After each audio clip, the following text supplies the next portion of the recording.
bityo ntukeme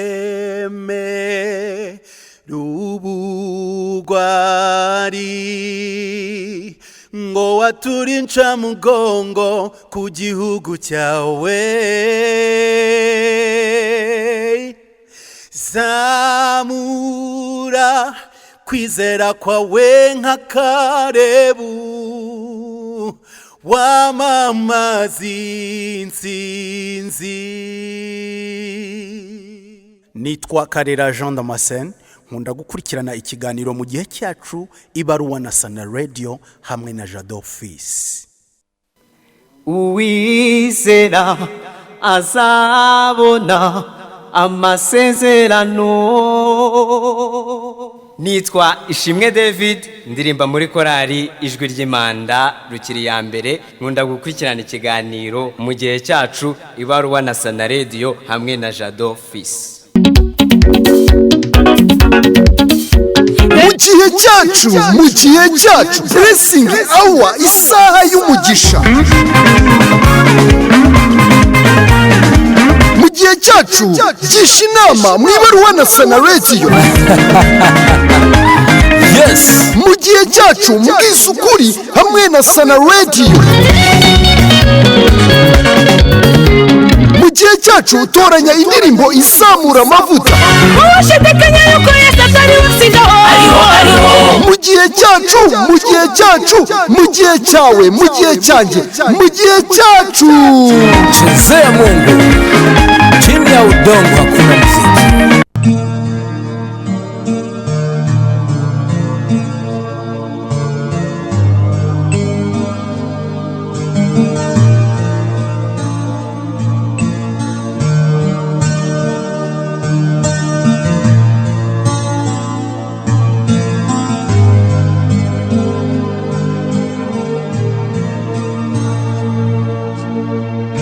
Nakomeje kureba. Hanyuma rero ushobora kwibaza uti ibaruwa uyu munsi iteye gute cyangwa se imeze gute? Ni uburenganzira bwawe gutanga igitekerezo kuri iyi baruwa, ariko umuntu utanga igitekerezo ni umuntu wumvishe ibaruwa neza cyane. Unyarukiye rero kuri Facebook page yacu ariyo Sana Radio 98.0 Rwanda, urahita uyisangaho iyi baruwa ndayihagejeje ubu ngubu, ku buryo ushobora gutangira gutanga igitekerezo cyawe uciye kuri Facebook page yacu ya Sana Radio.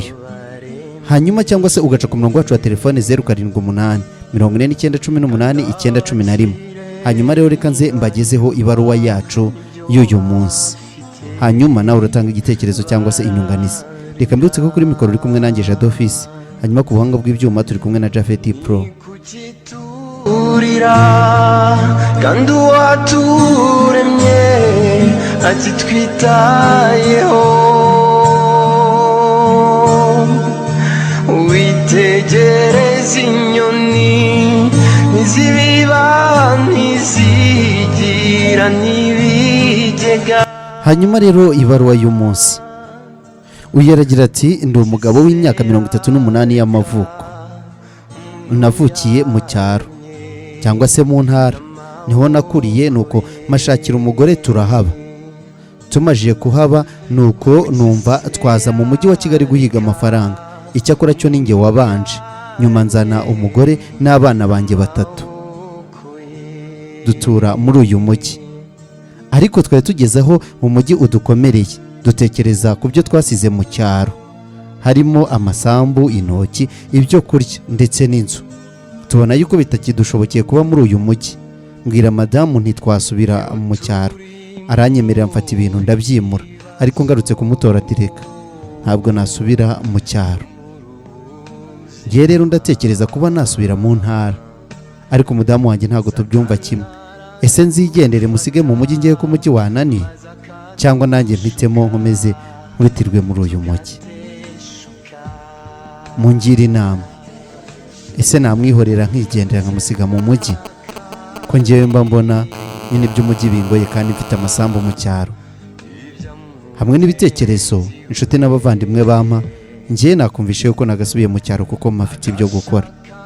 Murakoze, nanjye ndi umukunzi w'Ibaruwa na Sana Radio, nanjye mu inama. Murakoze cyane, ndabakunda.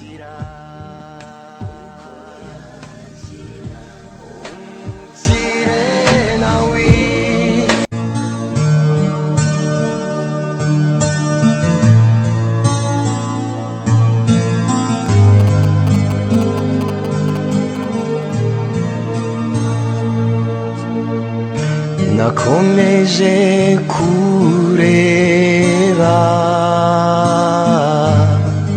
ahanzengurutse uko abantu babaho mu by'ubuzima bwo mu isi, bamwe batakukeneye ngo gabarembeje, kandi abakire ntibanyurwa n'ibyo bafite bararira. Halo Sanadio. Yes, hello. Halo? Oui. Ni mu Kagarama. Yego umeze neza. Meze neza cyane. Wabyumvishe ko umudamu yishakira umujyi? Niko ye? Wabyumvishe ko umudamu yishakira umujyi? Yanjye ntabwo inzara yagicira mu mujyi ngo mu cyaro mfite amafaranga ari ngewe. None se yata umudamu akagenda? Nta mute yigire mu cyaro aho kugira ngo inzara ikomeze mu mujyi. Ese umugabo ataye umugore bamwita iki koko? Yanjye namugira inama yo kwigira mu cyaro. Abana se akabahana? Nafata abana be bigire mu cyaro. Ubwo wewe gukura abana kuri nyina se urumva byakorohera?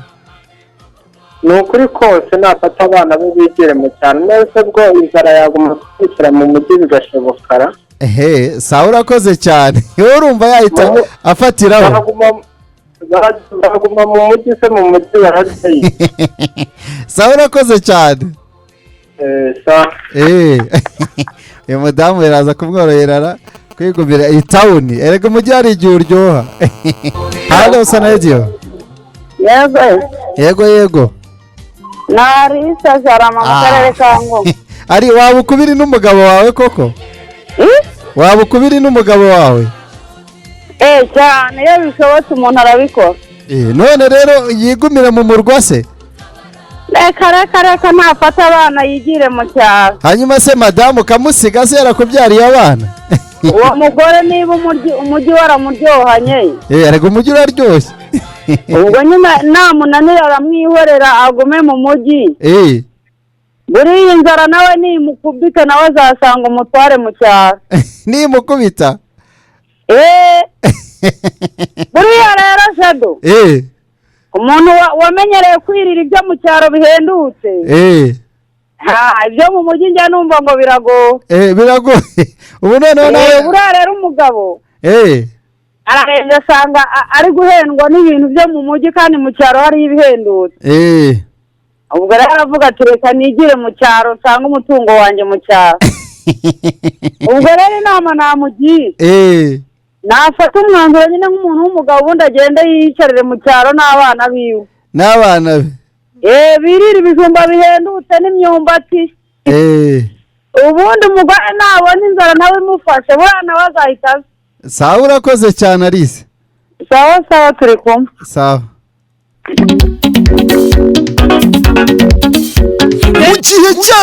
Mugihe cyacu blessing hour, isaha y'umugisha. Mugihe cyacu gisha inama mu Ibaruwa na Sana Radio. Reka rero turacyakomeje kabisa.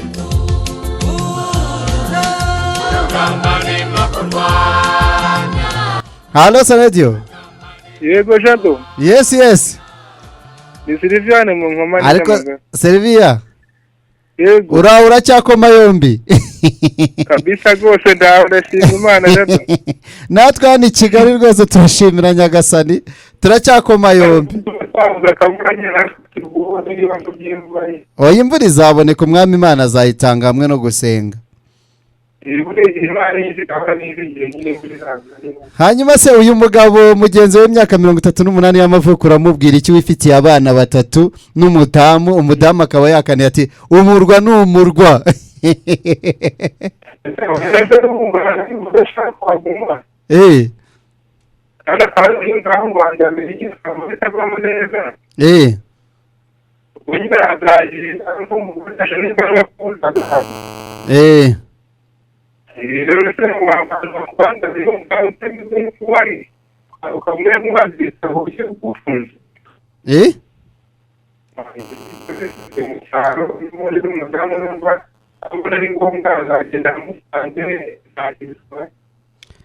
amwihorere none wamusige mu mujyi yigendere.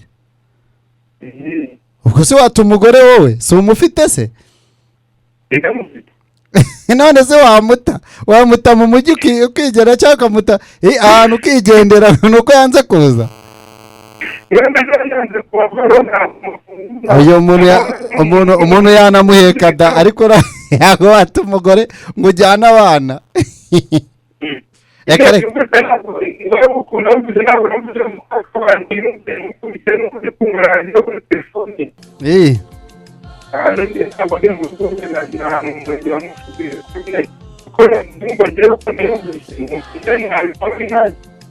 Ntabwo turi kukumva neza ndumva. Hanyuma rero uyu nguyu yitwa Mukarukundo Jani akaba avuga ati Jado ati ndi mu ruhango ati uyu mugabo nifatire abana be hanyuma yiyerekerere mu cyaro ati uwo mudamu amureke hanyuma ati nibimucanga nawe azabasangayo.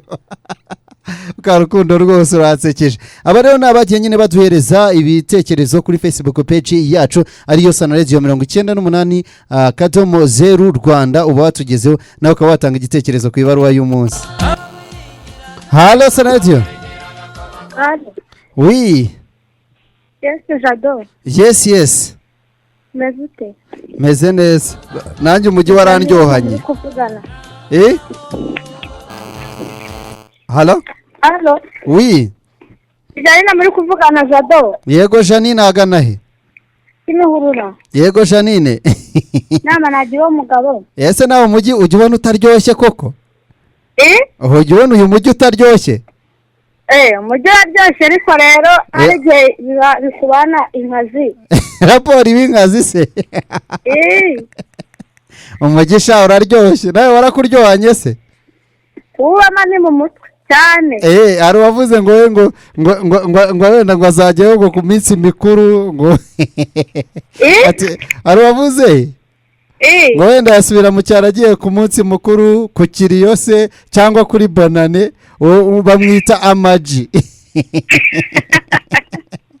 Ati ko yambutse n'abarongoza mu mujyi ati kuyisubiraho ntibyoroshye. Umujyi ni mwiza cyane. Ariko rero ngaho mbwira rero nama namugira ifatira abana rero yigire mu cyaro areka uwo mugore abe nibimunanira azamanuka musanze. Ndagukunda cyane Jado. Nkunda cyane ubwo urashaka kundirimbira se? Bari kundirimbira nuko turi mu ibaruwa. Sawa urakoze cyane. Yewe. Yego. Ndakuririmbira ubutaha. Yego Imana iguhe umugisha. Satire kumwe. Ndacyakomeje Sana dialo. Aro Jado. Yes. Aha. Ndabona agiye. Nturi no kuvuga ahubwo uri kugira gutya. Aha hanyuma rero kamabwira mukomeze kugenda mugira ibihe byiza cyane nizere ko turi kumwe 5 kuri 5. Aha. Turi kumwe 5 kuri 5 kabisa.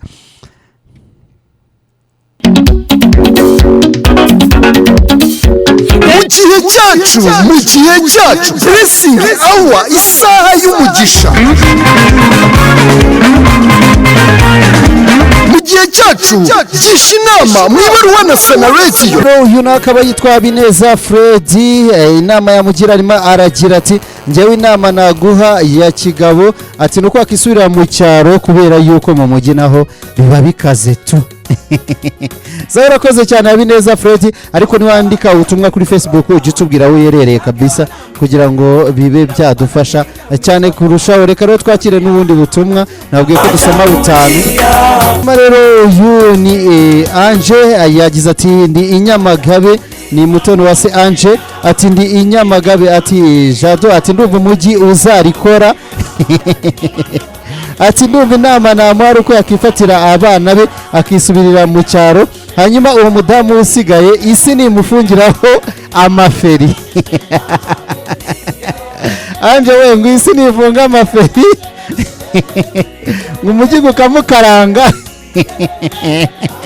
ngo nawe azamusangayo sawa urakoze cyane hanyuma ngira ngo ubutumwa bwo ni bwinshi kuri Facebook page yacu reka rero ibaruwa nyine twakire nk'abantu babiri tuyisoreze ahangaha ku murongo wacu wa telefone abatanze ibitekerezo baba ari benshi cyane wakomeza nyine ukaduha ibitekerezo hanyuma nyiri ibaruwa nawe dushobora kumusharinga kuri Facebook ku buryo abona n'ibyo n'ibitekerezo mwakomeje kugenda mumuha kandi ndabashimiye muri abantu beza kabisa Sanadi hello oui yes ahimbazwe uzana nagire gute wandakariye njye nta muntu ujya ndakarira kuko nanjye ntawe ndakarira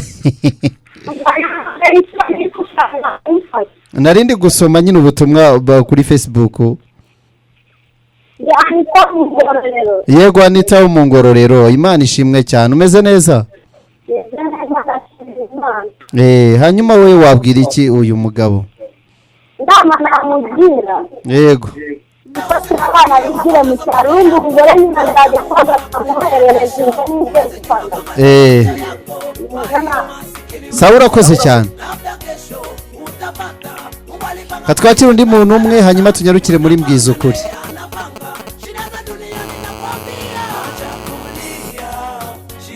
Halo Sanatio Jado yes Media kiragabaga yego Media uwo mupapa rero nigendere mu cyaro nigendere he nigire mu cyaro urabo mama nawe umujyi wamubanye supadipe nyine waramuryoheye waramuryoheye ariko hari igihe kimwe azavuga ati nanjye urananiye reka nigendere musange umusange cyangwa wenda hari n'igihe yahita yigumira mu mujyi akibonera undi mutipe nawe ubangutse umugabo nawe ari aho bimucanze akazi yakora urakumva nawe oya ashobora kugira gutya nako bwako utekereje ntagakore ahubwo agahita yibonera undi mutware nawe ushaka kwibera akaba ariyo mpamvu se ari gukatira umugabo ntago mbizi ngewe ati ntabwo nshaka kujya mu cyaro n'uwo mugabo ndumva rwose wenda nuko bitemewe ariko njye nanaguheka ariko nkagusubiza mudamu wanjye nkunda agiye nkamusiga ntabwo byashoboka nimba yaramunaniye se umujyi nyine urumva wamubanye supadipe yabonye umujyi waramubanye mwiza nyine sawa urakoze cyane kandagira muri kiriya cyaro nirwo nshayurishaye sawa urakoze cyane noneho sawa ni nawe dusorejeho ibaruwa yacu y'uyu munsi urakoze cyane sawa urakoze cyane reka rero mbabwiye nimukomeze kugenda mugira ibihe byiza cyane reka tubashimire mwebwe mwese mwatanze ibitekerezo muciye kuri Facebook berekeje kuri channel yacu ya YouTube ariyo Restore Africa TV bakanze subscribe ndababona reka mbabwiye ni kabisa turi kumwe 5 muri abakunzi bibaruwa bo ku mutima kabisa nawe rero urajyaho kandi nyine subscribe hanyuma ukurikirane ibaruwa y'uyu munsi nyine uraza kuba uyumva neza hanyuma rero iriye byiza cyane kuri twebwe twese reka rero tunyarukire ahantu bita muri mbwizo kuri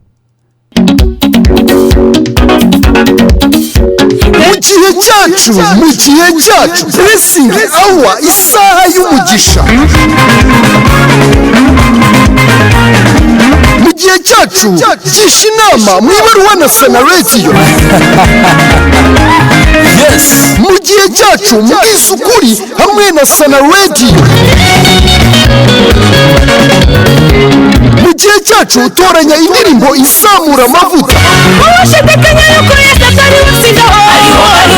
mugihe cyacu mugihe cyawe mugihe cyanjye mugihe cyacu Mungu chini ya udongo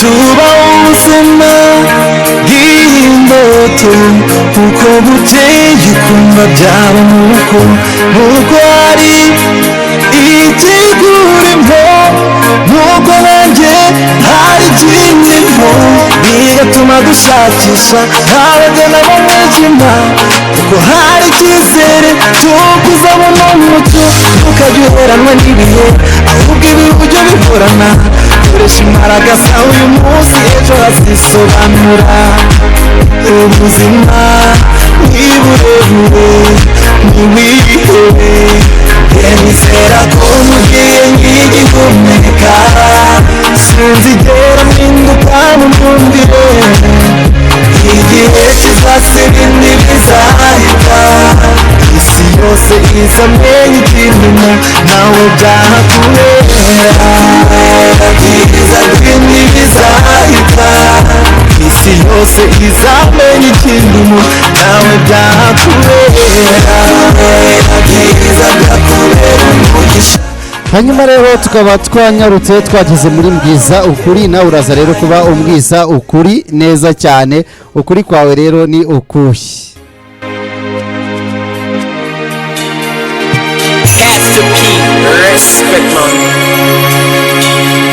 tuba ubuzima bw'imbuto.